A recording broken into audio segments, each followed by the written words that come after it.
మన inner peace YouTube ఛానల్లో అతీష ప్రజ్ఞావేదం సెషన్స్లో ఈరోజు ఎపిసోడ్కి మీ అందరికీ స్వాగతం అండి. సో ఈ రోజు నుంచి మనం డిస్కస్ చేసుకునే టాపిక్ ఏంటి అంటే పరిహాసాలు చేయకండి అని.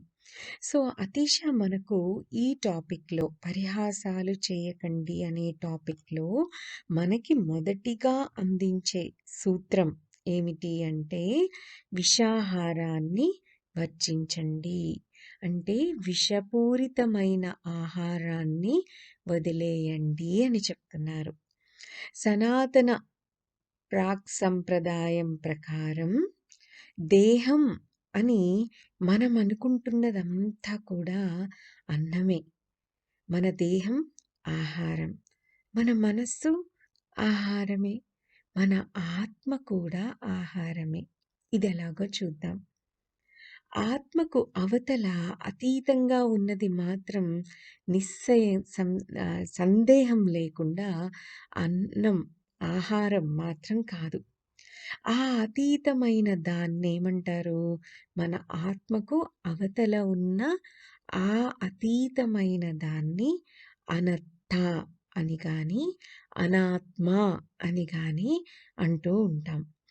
ఆ అనాత్మ లేదా ఆ అనత్త అంటే ఏమిటి అంటే ఏదీ లేని స్థితి. ఈ ఏదీ లేని స్థితిని బుద్ధుడు శూన్యం అని అంటారు. అక్కడ అది తప్ప అంటే ఆ శూన్యం తప్ప మరేమీ ఉండని ఉనికి అది.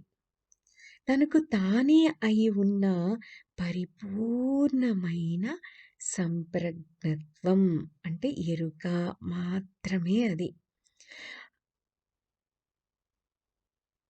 అది అన్ని అవధులకు అతీతమైనది ఆ శూన్య స్థితి.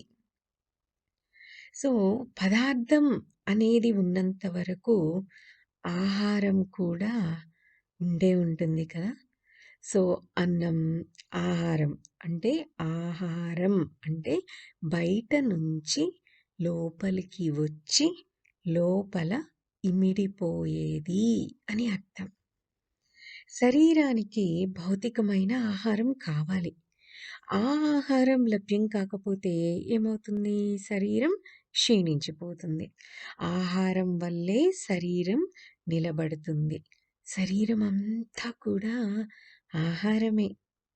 మన మనస్సు జ్ఞాపకాలతో, ఆలోచనలతో, కోరికలతో, అసూయలతో, అధికార ప్రవృత్తులతో, ఇంకా వెయ్యిన్నొక్క వ్యాపకాలతో నిండి ఉంటుంది కదా. సో అవన్నీ కూడా ఆహారాలే. అంటే మన ఆలోచనలు, మన కోరికలు, మనకున్న అసూయలు, మనకున్న అధికార ప్రవృత్తులు, ఇలా మనకున్న వ్యాపకాలు అన్నీ కూడా ఆహారాలే. మరింత తేలికైన తలాలలో ఈ ఆహారాలు ఉంటున్నాయి కదా. లైట్ బాడీస్ అయిపోయాం కదా మనం. అందువల్లే మనదంతా లిమిటెడ్ అయిపోయింది కదా. సో ఈ లిమిటెడ్ అయిపోయింది అంటే ఏంటి? మనం చాలా తేలికైన తలాలలో ఉన్నాం. ఈ తేలికైన తలాలలో ఎటువంటి ఆహారాలుంటాయి? ఆలోచనలు, కోరికలు, అసూయలు ఇలాంటివన్నీ కూడా ఆహారాలే. ఆలోచనలన్నీ ఆహారాలే. పుష్టినందించే ఆలోచనలు సాగితే హృదయం ఉప్పొంగేది ఇందువల్లే. అంటే శక్తినందించే ఆలోచనలు మనలో కలిగినప్పుడు మనం ఎంత బావుంటాం కదా. సో మన గురించి ఎవరైనా మంచిగా అనుకుంటూ ఉంటే, మనల్ని పొగుడుతూ ఉంటే, మనలో ఏం జరుగుతుందో ఒక్కసారి గమనించి చూస్తే మనకర్థమవుతుంది. మనకెంతో ఉత్సాహం, శక్తి కలుగుతాయి అని. అలాగే మన గురించి ఎవరైనా చెడుగా అనుకుంటూ ఉంటే, అప్పుడు కూడా మనల్ని మనం గమనించి చూసుకోవాలి. అప్పుడు మనలో నుంచి ఏదో లాగేయబడిపోయినట్లు నిస్సత్తువ అనేది మనల్ని పూర్తిగా ఆవరిస్తుంది. అంతకుముందు మనకున్న బలం కూడా మాయమైపోయి నిస్త్రాణ మనల్ని ముంచెత్తుతుంది. అంటే మనం పూర్తిగా నిస్సత్తువులుగా నిస్సత్తువుగా మారిపోతామన్నమాట. సో మనస్సు అనేది ఓ సూక్ష్మ రూపంలో ఉన్న ఆహారం అనొచ్చు కదా! సో, మన మనసుకి ఆనందం కలిగితే మనకి ఉత్సాహం, శక్తి వస్తున్నాయి. మన మనసుకి బాధ, ఇంకా ఏదన్నా అసూయ, జెలసీ ఇలాంటి ఫీలింగ్‌లు కలిగినప్పుడు మనలో నుంచి ఏదో శక్తి లాగేయబడిపోయినట్లు నిస్సత్తువగా అనిపిస్తూ ఉంటుంది. అంటే మన మనస్సు ఓ సూక్ష్మ రూపంలో ఉన్న ఆహారం అనే చెప్పొచ్చు కదా! సో, మనస్సంటే మన శరీరపు అంతర్భాగమే తప్ప మరొకటి కాదు కదా! కాబట్టే మనం తింటున్న ఆహారం మన మనస్సును శాసిస్తూ ఉంటుందన్న విషయాన్ని మనం గుర్తుంచుకోవాలి. మాంసాహారం తీసుకుంటూ ఉంటే ఒక విధంగాను, శాకాహారాన్ని తీసుకున్నప్పుడు మరో విధంగాను మన మనస్థితి అనేది ఉంటుంది. కావాలంటే అబ్జర్వ్ చేయండి. భారత చరిత్రకు సంబంధించిన అత్యంత ముఖ్యమైన ఓ సత్యం గురించి ఇక్కడ మనకి ఓషో ఎక్స్‌ప్లెయిన్ చేస్తున్నారు. అదేంటి అంటే తన భారతదేశం తన 10,000 సంవత్సరాల సుదీర్ఘ చరిత్రలో ఏనాడు కూడా భారతదేశం మరో దేశం మీద యుద్ధానికి దిగలేదు. కనీసం ఓ చిన్న పోట్లాట కూడా పెట్టుకోలేదు. ఇదెలా సంభవం కాగలిగింది? మరో చోట ఉన్న మానవత్వమే ఇక్కడ కూడా ఉంది కదా! మరిది ఎలా సంభవం కాగలిగింది అంటే, ఓ విభిన్న శరీరంలో, ఓ విభిన్న మనస్థితే సంభవిస్తుంది కాబట్టి. భారతదేశం ఓ విభిన్న శరీరంగా ఉంది కాబట్టి. విభిన్నంగానే అది వ్యవహరిస్తుంది కాబట్టి, ఇప్పటివరకు ఏ దేశంతో కూడా భారతదేశం తనకై తాను యుద్ధానికి దిగలేదు. ఈ సత్యాన్ని మనం కూడా చక్కగా పరీక్షించి చూసుకోవచ్చు. అవునా? ఒక విభిన్న శరీరంలో ఓ విభిన్నమైన మనస్థితి సంభవిస్తుందా? అన్న విషయాన్ని మనకి మనం చెక్ చేసుకోవచ్చు. అదెలా అంటే, ఒక టైప్ ఆఫ్ ఫుడ్ తీసుకున్నప్పుడు జాగ్రత్తగా మనల్ని మనం అబ్జర్వ్ చేయాలి. అలాగే మరో టైప్ ఆఫ్ ఫుడ్ తీసుకున్నప్పుడు మళ్ళీ మనల్ని మనం చక్కగా జాగ్రత్తగా గమనించి చూసుకోవాలి. మనకర్థమైన విషయాలను నీట్‌గా నోట్ చేసి పెట్టుకోవాలి. జాగ్రత్తగా మనం నోట్ చేసిన దానిని స్టడీ చేయాలి. అధ్యయనం చేసి చూడాలి. అప్పుడు ఓ స్పష్టమైన ఎరుక మనకి సంప్రాప్తించి మనమే ఆశ్చర్యచకితులమవుతాం. మనం జీర్ణం చేసుకున్న ఒక్కో ఆహారం కేవలం మనం ఆహారం తినకపోతే శరీరం క్షీణించిపోతుందనుకున్నాం కదా! సో, మనం జీర్ణం చేసుకున్న ఒక్కో ఆహారం కేవలం ఒక భౌతిక తత్వానికే కాక, ఒక మానసిక స్వభావాంశాన్ని కూడా కలిగి ఉంటుందన్న వాస్తవం మన అనుభవంలోకి వచ్చి తీరుతుంది. ఎప్పుడొస్తుంది ఈ అనుభవం? ఒక రకమైన ఆహారం తీసుకున్నప్పుడు మన మానసిక స్వభావం ఎలా ఉంటుంది? మనం ఎలా ఆలోచిస్తున్నాము? మనం దేనికి అట్రాక్ట్ అవుతున్నాము? ఏ టాపిక్ తీస్తే మనకి నీరసంగా అనిపిస్తుంది అన్నది మనం ఒక్కొక్క రకమైన ఆహారం తీసుకున్నప్పుడు మన భావాలు ఎలా ఉంటున్నాయి? మన మనస్థితి ఎలా ఉంటుంది? మనం దేనికి అట్రాక్ట్ అవుతున్నాం? మన ఆలోచనలు ఎలా ఉంటున్నాయి? ఎలా మాట్లాడుతున్నాము? అన్నది మనల్ని మనం చక్కగా అబ్జర్వ్ చేసుకొని స్టడీ చేసుకున్నప్పుడు మనకి తెలిసే విషయం ఈ ఆహారం కేవలం భౌతిక తత్వాన్నే కాక మానసిక స్వభావాంశాల్ని కూడా కలిగి ఉంటుంది అన్న విషయాన్ని తెలుసుకుంటాం. ఏ అంటే ఆహారానికి ఉన్న ఆ మానసిక స్వభావాంశం వల్లే మన మనస్సులో కొన్ని ఆలోచనలు రేగుతాయి. కొన్ని కోరికలకు మన మనస్సు లొంగిపోతూ ఉంటుంది. దీన్ని కూడా మనం అబ్జర్వ్ చేయొచ్చు. ఈ అవగాహన ఫలితంగానే మనసుకు బలాన్నిచ్చే ఆహారం కోసం కాక, మనోలయానికి సహాయకారిగా ఉండే ఆహారం కోసం శతాబ్దాల తరబడి అన్వేషణలు కొనసాగాయి. బలాన్నిచ్చి మనసును పోషించని, అలాగే ధ్యాన స్థితికి అంటే మనోశూన్యతకు దోహదం చేసే రకపు ఆహారాల కోసం అన్వేషణలు జరిగాయి. నిర్దిష్టమైన, స్పష్టంగా ఉండే నియమాల పరమైన బోధ సాధ్యం కాదు. ఎందుకంటే మనుషులందరూ విభిన్నంగానే ఉండి, వారికి కావలసిన వాటిని ఎవరికి వారే ఎంచుకొని స్వీకరించాల్సి ఉంటుంది కనుక. ఎవ్రీవన్ ఈజ్ యూనిక్ కదా! ప్రతి ఒక్క మనిషి ఇంకొక మనిషితో పోలి ఉండడు. Everyone is unique and everyone is different. So, ఎంత రీసెర్చ్ చేసినా కరెక్ట్‌గా, స్పష్టంగా ఆహ్, ఇలాంటి ఆహారం ఇలాంటి రిజల్ట్ ఇస్తుంది. ఇలాంటి ఆహారం తీసుకోవడం వల్ల ఇలా పనిచేస్తుంది మీ మనసు అని కరెక్ట్‌గా ఎవ్వరు చెప్పలేకపోతున్నారు. ఎందుకంటే మనుషులందరూ కూడా విభిన్నంగానే ఉంటారు.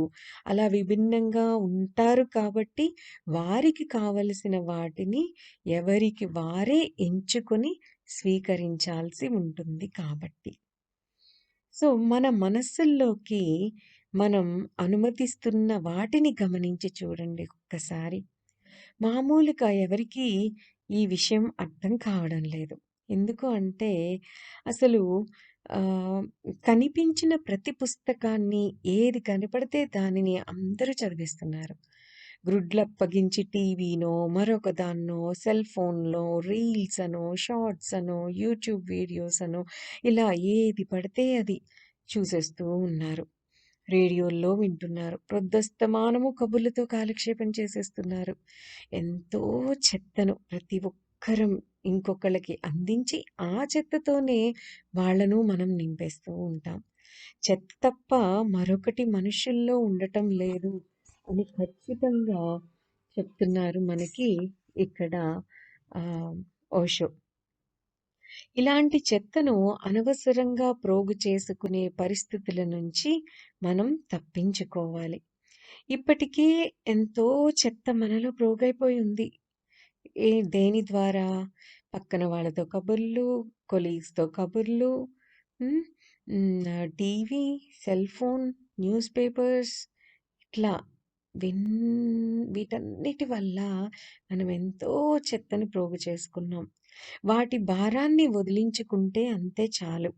మన దగ్గరున్న చెత్త చాలదన్నట్లు ఇంకొకరి దగ్గర చెత్త మహా విలువైనట్లు భావిస్తూ స్వీకరించడం మనం చేస్తూనే ఉంటాం కదా! సో, మాట్లాడడం అన్నది బాగా తగ్గించేసేయాలి. ఎంతో అవసరం ఉంటేనే మనం మాట్లాడాలి. మాటలను మాట్లాడడంలోనూ, వినడంలోనూ సంక్షిప్తీకరణను అవలంబించాలి. మాట్లాడడం, వినడం తగ్గిస్తూ ఉంటే నెమ్మది నెమ్మదిగా ఓ నిర్మలత, ఓ ప్రశాంతత అప్పుడే స్నానం చేసి వచ్చినట్లు. మనలో అంకురించడాన్ని ఆ ప్రశాంతత, ఆ నిర్మలత అనేది మనలో అంకురించడాన్ని మనం గమనించగలుగుతాం. ఎప్పుడు? మనం మాట్లాడటం బాగా తగ్గించేసినప్పుడు. అవసరం ఉంటేనే మాట్లాడుతూ ఉంటున్నప్పుడు. మాటలను మాట్లాడడంలోనూ, వినడంలోనూ మనం జాగ్రత్త వహించినప్పుడు. ఇలా చేస్తూ ఉంటే ఒక నిర్మలత, ఒక ప్రశాంతత మనలో అంకురించడాన్ని మనం గమనించగలుగుతాం.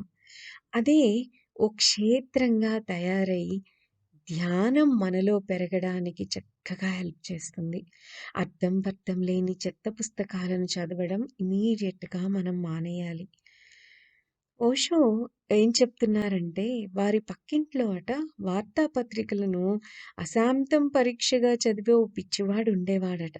ప్రతి ఉదయము ఓషో గారి ఇంటికి వచ్చి వారు తెప్పించుకునే అన్ని వార్తాపత్రికలను పట్టుకెళ్ళేవాడట.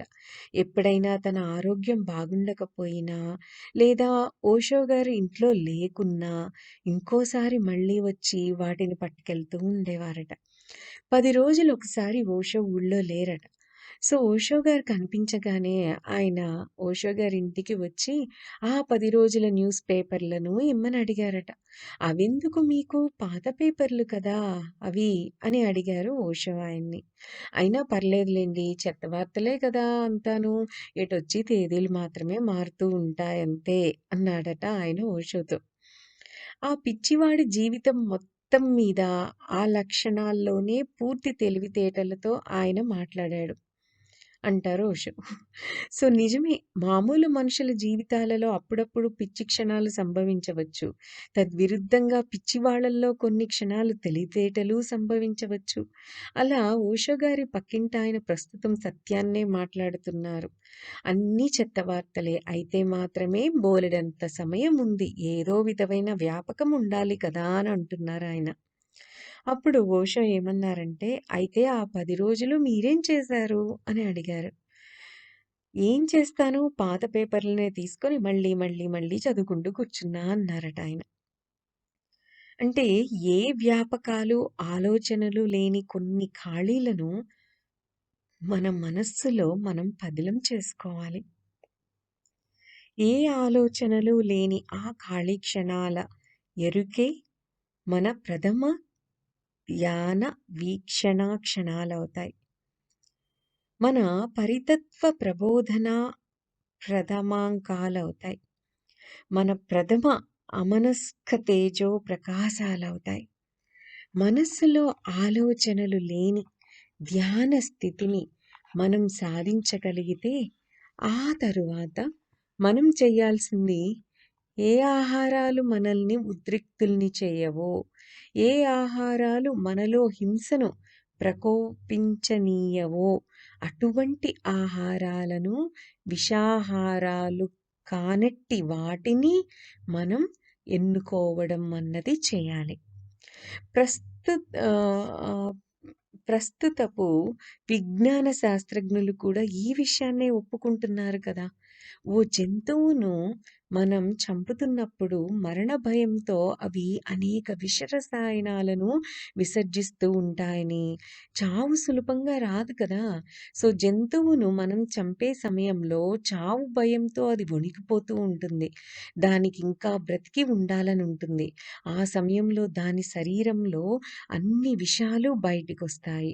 భయపడుతూ ఉన్నప్పుడు మనం కూడా కొన్ని విషాలను మనలో కొన్ని విషాలు అనేవి మనలో ప్రవేశిస్తాయి కదా! ఆ విషాలు మనకు సహాయాలు చేస్తాయి. అంటే ఎదిరించి పోట్లాడడానికి, లేకపోతే అక్కడ నుండి పారిపోవడానికి ప్రేరణను, శక్తిని ఆ విషయాలు మనకి అందిస్తాయి. మామూలు పరిస్థితుల్లో మనం ఏనాడూ ఊహించలేని ఎన్నో పనుల్ని క్రోధావేశంలో మనం చేయగలుగుతాము. మామూలు పరిస్థితుల్లో కనీసం కదిలించలేని ఓ బండరాతిని ప్రత్యేక పరిస్థితుల్లో విసిరివేయగలుగుతాం. కోపోద్రేకం వల్ల మనలో విషాలు విడుదలైన దాని వల్ల. భయ విహ్వాలులై ప్రాణాలు అరిచేతిలో పెట్టుకొని పరిగెడుతున్న వారు ఒక్కొక్కప్పుడు ఆహ్, ఇప్పుడు ఒలింపిక్ పరుగుల్లో ఫస్టొచ్చే వాళ్ళని కూడా అధిగమిస్తూ ఉంటారు. ఎవరైనా ఓ కత్తి పుచ్చుకొని మనల్ని చంపేందుకోసం తరుముతున్నారనుకోండి, సర్వశక్తులు మన ఆధీనంలోకి వచ్చేసి అత్యుత్తమ స్థాయిలో మన శరీరం అమరి పని చేయడం ప్రారంభించేస్తుంది కదా! ఓ జంతువును మనం చంపుతున్నప్పుడు అక్కడ కోపము, తీవ్ర ఆవేదన, భయోద్రిక్తలు చోటు చేసుకుంటూ ఉంటాయి. ఆ జంతువుకి ఎదురుగా మృత్యువు నిలబడి ఉంటుంది. ఆ జంతువులోని అన్ని గ్రంథులు ఎన్నో రకాల విషాలను తక్షణమే విడుదల చేస్తాయి. ముందు జంతువులకు స్పృహ తప్పించి, ఆ తర్వాత వాటిని చంపేసే ప్రయత్నం చేయడం మంచిదని ఆధునిక శాస్త్రజ్ఞులు ఆలోచనలు కొనసాగుతున్నాయి. ఎందుకు అంటే అవి స్పృహ తప్పినప్పుడు అవి విషాలను బాడీలో రిలీజ్ చేయలేవు కదా అని. అత్యాధునిక వైద్యశాలలో ప్రస్తుతం అనెస్థీషియాలు అంటే స్పృహ తప్పించే మందులు ఉపయోగిస్తున్నారు. అయినా వీటి వల్ల పెద్దగా ఒరిగేదేమీ ఉండదు అని స్పష్టంగా మనకిక్కడ ఓషో చెప్పేస్తున్నారు. ఆ మందులన్నీ ఉపరితలాల మీదే తమ ప్రభావాన్ని చూపించగలుగుతాయి. అనెస్థీషియాలు అందుకోలేని అంతర్భాగం మరణాన్ని అనుభవిస్తూనే ఉంటుంది. ఆ జంతువు చావు గురించి ఏ ఆలోచన చేయలేకపోవచ్చు. ఏం జరుగుతుందో దానికి తెలియకపోవచ్చు. కానీ ఆ మృత్యువు మాత్రం దాన్ని కబళించబోతూ ఉంది. ఓ కలలో లాగా ఆ జంతువు ఓ పీడకల కంటూ ఉంటుంది దాని గురించి. సో, మాంసాహారాన్ని భక్షిస్తూ ఉంటే విషాన్ని భోంచేస్తున్నట్లే అని ఖచ్చితంగా చెప్పేస్తున్నారు ఓషో మనకిక్కడ. బాహ్యంగా విషపూరితమైన ఆహారాలను వదిలేయాలి. సూక్ష్మ తలాలలో విషపూరితంగా ఉంటున్న ఆహారాలను కూడా మనం వదిలేయాలి. సూక్ష్మమైన మానసిక తలంలో పరిస్థితి మరింత సంక్లిష్టంగా ఉంటుంది. అంటే సూక్ష్మంగా మానసిక తలంలో విషాహారాలంటే ఎలా ఉంటాయి? ఫర్ ఎగ్జాంపుల్, నేను ఓ హిందువుని అని మీరు అనుకుంటే మీరు విషపూరితులే అవుతారు అంటారు ఓషో. నేను ఓ మహమ్మదీయుడిని అని మీరు అనుకుంటే మీరు విషపూరితులే అవుతారు. ఓ క్రైస్తవుడిని, ఓ జైనుడిని, ఓ బౌద్ధుడిని అని మీరు అనుకున్నా విషపూరితులే అయిపోతున్నారు అంటారు ఓషో. ఆ విషం కొంచెం కొంచెంగా మనలోకి చేరుకుంటూ ఉండటం వల్ల దానికి మనం బాగా అలవాటు పడిపోయి ఉంటాం. వాటి కోసం ఉవ్విళ్ళూరే స్థాయిలో చిక్కుబడిపోయి ఉంటాం. అందుకనే ఇవన్నీ కూడా విషాలే. వీటన్నిటిని కూడా మనం విసర్జించాలి. తల్లి స్తన్యం గ్రోలే నాటి నుంచి ఈ విశాల ప్రవాసాలు మనలోకి ప్రారంభమయ్యాయి. సో, మనకు నేర్పబడిన కట్టుబాట్లన్నీ కూడా విషాలే. హిందువునని అనుకోవడం మానవాళికి విరుద్ధంగా ఉండడమే అవుతుంది. అలాగే నేను జర్మనీయుడిని, నేను చైనీయుడిని అని భావించడం సైతంకు మానవతతో వైరుధ్యాన్నే సూచిస్తుంది. స్నేహాన్ని, సామరస్యాన్ని సూచించదు కదా అది. నేను ఓ మానవుణ్ణి అని మాత్రమే మనం అనుకోగలగాలి. ఏ మాత్రం వివేకం మనలో ఉన్నా ఓ సాధారణమైన మనిషిని మాత్రమే నేను అని మనం అనుకోవాలి. మన తెలివితేటలు బాగా పెరిగాక కేవలం మనమొక ఉనికి మాత్రమే అనే విషయాన్ని మనం గ్రహించగలగాలి. ఉనికిలోకి సర్వము చేరుతాయి. చెట్లు, పర్వతాలు, నదులు, నక్షత్రాలు, పక్షులు, జంతువులు అంతా ఉనికిలోకే వస్తాయి కదా! సో, మనం పెరగాలి. మన పరిధుల్ని కూడా మనం పెంచుకోవాలి. అంటే మనం విస్తరించాలి. ఇందుకు గుహల్లో మనం ఎందుకుంటున్నాము అంటే హ్మ్.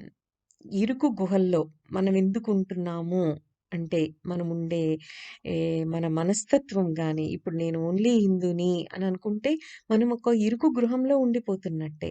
నేను తెలివైన వాడిని అనుకుంటే, మనం ఒక ఇరుకు గృహంలో ఉండిపోవడమే.